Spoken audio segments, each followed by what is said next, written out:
Christianity is simple. The ancients knew this. King David, the king that most people know to be a man after God's heart, was also a man of immense responsibilities. He was a military commander. He was over many different legions of soldiers. He was also a king. He had many administrative duties and responsibilities. He was also a priest in some senses. He was responsible for over 4,000 Levites who were ministering to the presence of God. And yet in Psalm 27:4, in the midst of a battle, he writes this psalm and he says that, "One thing have I asked of the Lord, one thing, and this will I seek after, that I might dwell in the house of the Lord all the days of my life, to gaze upon the beauty of the Lord and to worship in his temple." One thing does David seek. The poet turned king only sought after one thing, and it was the presence of God.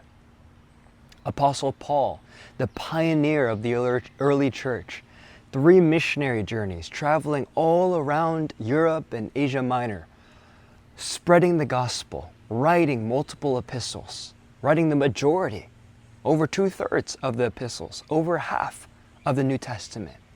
He is the one who started the church and who spread the gospel to the Gentiles. Many things he probably had on his mind, and yet he lived with a focus on one thing. He said, "I consider everything a loss compared to one thing, knowing Christ Jesus."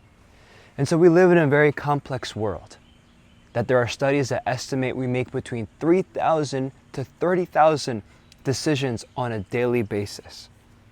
If you're a young person and you're thinking about relationships and work and school and finances, you're probably living in a very complex world, trying to adjust to a complex lifestyle. But God invites us to live a life of simplicity. Spirituality is simple.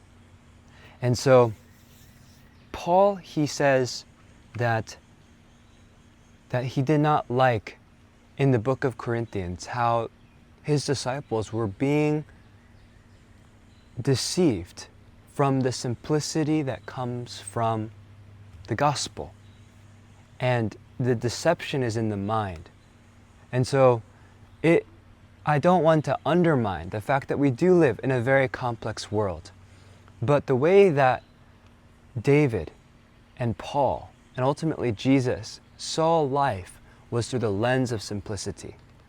That they had so many responsibilities, and yet they distilled all of it into one thing, which is a concern and an investment and a prioritization of the presence of God. The presence of God transcends understanding. That means that we start at the mind. When we fix our mind on things above, that is a mental exercise. It is a mental discipline. It is a mental command to fix our mind on things above. But once we are able to deal with our thought life, we begin to transition into the spiritual, where the presence of God begins to transcend understanding, and we begin to live by grace and not by effort. And so God desires for us to live the abundant life. But when our minds are caught between so many competing priorities, it is hard to focus on one thing. And so I invite you to contend for simplicity, to fight, to cut the things out of your life that are not allowing you to focus on Christ. Christ is the one thing that for all of Christian history, there are many before us who have much more increasing responsibilities, who had much more things to be worried about. But yet they focused on one thing, which is God. I used to overthink. I used to be so anxious. I used to experience depression. And many of it was a consequence of my thinking. But once you're able to recognize that we are not just called to simplicity of life, but we're also called to simplicity in the mind, we can begin to renew our lives and be transformed into the likeness of one person, a singular, simple person, Jesus. Jesus Christ, who is the fullness of wisdom in every way. He is the very definition and embodiment of knowledge and wisdom and complexity. And yet he focused on one thing. Though he had an incredibly complex itinerant ministry, he would make sure to withdraw to be with the Father. He would withdraw to pray. He would withdraw to be with God. And so he fought. He contended to make sure his life was simple.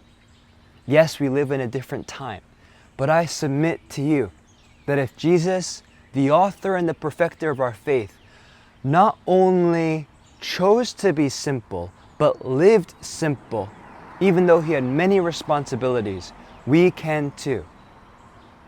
In a digital era, what does that look like practically? You could put time limits on your apps. You could do that. You can, put YouTube blockers so you can't watch videos on YouTube. You can ask for accountability for friends. Those are all practical things.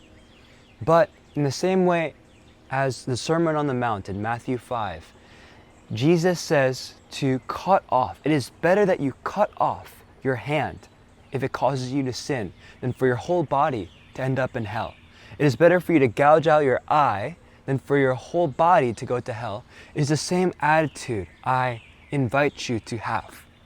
What cost are you willing to pay to gain that which you cannot lose? Let me explain. What are you willing to do in terms of, I'm willing to delete my Instagram.